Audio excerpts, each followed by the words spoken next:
Good morning, ladies and gentlemen. Shibalo Asana Prashabai. Welcome to this live. I know this is the beginning of the day for many people, right? Just waking up. Ask a subject very important. এবং video শুরুতে বলে রাখি যে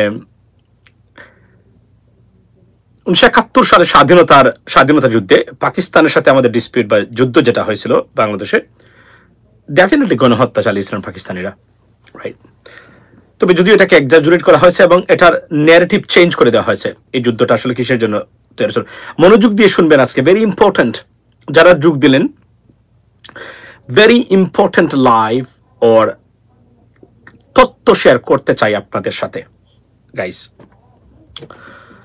1971-এর পর পাকিস্তানের সাথে বাংলাদেশের স্বাভাবিক যুদ্ধ, 71-এর পরেই কিন্তু শেখ মুজিবুর রহমান সাহেব আমন্ত্রণ জানিয়েছিলেন আমাদের আপনার মোহাম্মদ আলী জিন্নাকে, এবং উনি এসেছিলেন এবং লাল গালিচা বা রেড কার্পেট বিছিয়ে দেওয়া হয়েছিল। তখনকার সময়ে শহীদ প্রেসিডেন্ট জিয়াউর রহমানের সময়েও কিন্তু একইভাবে চলছে, এটা নিয়ে উচ্চবাচ্য করা হয় নাই, চলছে বাংলাদেশের মতো। লেডিস এন্ড জেন্টলম্যান, আজকে এসে এই 54 বছর পরে স্বাধীনতার আমরা এখন দেখতে পাচ্ছি এগুলো নিয়ে ডিসপিউট এবং এই ভারতীয় ন্যারেটিভ, ভারত যেটাকে আমাদের উপর চাপিয়ে দিয়েছে। আজকে যে গুরুত্বপূর্ণ বিষয়টা আমি আপনাদের সামনে কথা বলতে চাই সেটা হলো যে পাকিস্তানের সাথে বাংলাদেশের সম্পর্ক কতটা দরকার। Fashion show I know which one you talking about. পাকিস্তানের সাথে বাংলাদেশের সম্পর্ক কেন ইম্পর্টেন্ট, কেন অতি গুরুত্বপূর্ণ দেশ পাকিস্তান, শুধু বাংলাদেশের জন্য নয়, মুসলিম বিশ্বের জন্য বা মুসলিম ওয়ার্ল্ডের জন্য, সেটা নিয়ে আলোচনা করতে চাই আপনাদের সামনে। আপনারা যারা যোগ দিলেন বা যোগ দিবেন এখন পর্যন্ত, আপনারা জানেন যে কাতারে হামাস নেতৃবৃন্দের উপরে বা লিডারশিপের উপরে হামলা করেছিলেন ইসরায়েল, নেতানিয়াহু। তারা সেই হামলায় আপনার 6 জন মানুষ নিহত হয়েছেন, এর মধ্যে 5 জন প্যালেস্টিনিয়ান, এর মধ্যে একজন নেগোশিয়েটর আছেন আপনার। তো এই ঘটনায় সারা বিশ্ব তোলপাড়, অর্থাৎ বিশেষ করে আরব বিশ্বে নজিরবিহীন আপনার কল ফর অ্যাকশন শুরু হয়েছে এবং একটা নতুন রাজনীতি, geopolitics, total world politics and geopolitics about to be changed, ladies and gentleman. সেই হামলার যে নজিরবিহীন হামলা, যা কল্পনা করতে পারেনি কাতারি গভর্নমেন্ট বা কাতার বিশ্বাস করতে পারতেছেন না তারা যে ইট কুড বি পসিবল, সেই হামলার পরিপ্রেক্ষিতে মুসলিম বিশ্ব একাট্টা হচ্ছে। এটা আপনাদেরকে বলি, কাতারে যে ইসলামিক সামিট হয়েছে সেই সামিটে নেটো স্টাইল একটা আপনার মুসলিম ওয়ার্ল্ড অর্গানাইজেশন বা অ্যালায়েন্স নামে একটা আপনার ফোর্স তৈরি হবে, যে ফোর্সটা শুধুমাত্র মধ্যপ্রাচ্য সহ মুসলিম বিশ্বের ওয়ার্ল্ডের দেশগুলা, বিশেষ করে মধ্যপ্রাচ্যের, তারা এগুলাকে প্রোটেক্ট করবে। এবং এখানে আপনাদেরকে আজকে বলে রাখি যে আমরা কথাগুলো বারবার বলছিলাম, Pakistan playing very important role. আপনারা শুনলে আশ্চর্য হবেন, পাকিস্তানি গভর্নমেন্ট এই ক্ষেত্রে সবচেয়ে গুরুত্বপূর্ণ একটা রাষ্ট্র এবং বাহিনী, পাকিস্তানি এয়ারফোর্স মিলিটারি হতে যাচ্ছে মধ্যপ্রাচ্যের জন্য। আজকে আমি আপনাদেরকে বলে রাখি, আজকে এখন এই মুহূর্তে লিখে রাখতে পারেন এই তথ্যটা, এমন একদিন সময় আসতেছে আমাদের জন্য, বাংলাদেশের army would be needed in Saudi Arabia. I can tell you that. অর্থাৎ সৌদি আরবে বাংলাদেশের সেনাবাহিনী মোতায়েন হতে পারে, মোতায়েন হওয়ার প্রয়োজনীয়তা দেখা দিতে পারে, এবং if they may ask for it, এটা আমি আপনাদেরকে ইন অ্যাডভান্স বলে দিলাম, লেডিস এন্ড জেন্টলম্যান। সো দেখুন, আমরা যে 1971 কেন আমি এই বিষয়টা নিয়ে আলোচনা করতে চাই আজকে আপনাদেরকে বলি, মাসুম ভাই কখনো উত্তেজিত কথা বলে না। না, উত্তেজিত মাঝে মাঝে তো হতেই হয়, কেননা আমাদের দেশে এমন কিছু ঘটনা ঘটে কিন্তু এগুলো টলারেট করা অসম্ভব।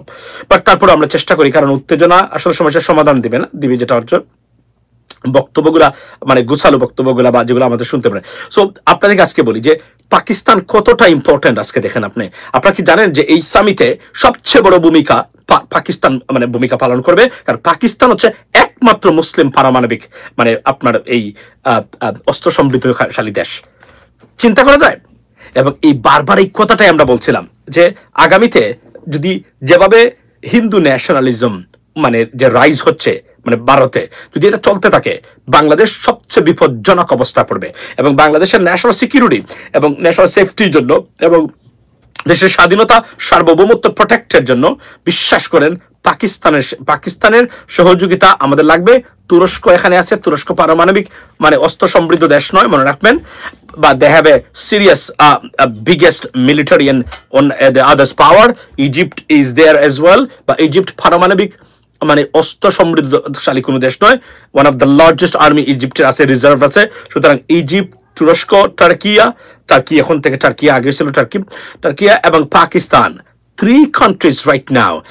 এবং সবচেয়ে গুরুত্বপূর্ণ ভূমিকা পালন করবে হচ্ছে আপনার এই পাকিস্তান, মনে রাখবেন এই কথাটা। সো এখন আমাদেরকে যেটা বুঝতে হবে সেটা হলো যে পাকিস্তানের ভূমিকাটা এবং কতটা গুরুত্বপূর্ণ হতে যাচ্ছে এই মানে বর্তমান বিশ্বে, বিশেষ করে মানে নেটো স্টাইল। আমি বলি যে এটা মাচ নিডেড নেটো স্টাইলের একটা মানে মুসলিম ওয়ার্ল্ড অর্গানাইজেশন বা অ্যালায়েন্স, যারা শুধুমাত্র মুসলিম বিশ্বের বা বিশেষ করে মধ্যপ্রাচ্য সহ এই এরিয়াকে প্রোটেক্ট করবে যারা যদি বিভিন্ন আক্রমণের শিকার হয়। এবং আজকে এটাতে এবং তারা বলছেন যে it is not only words, we believe in action and action is coming.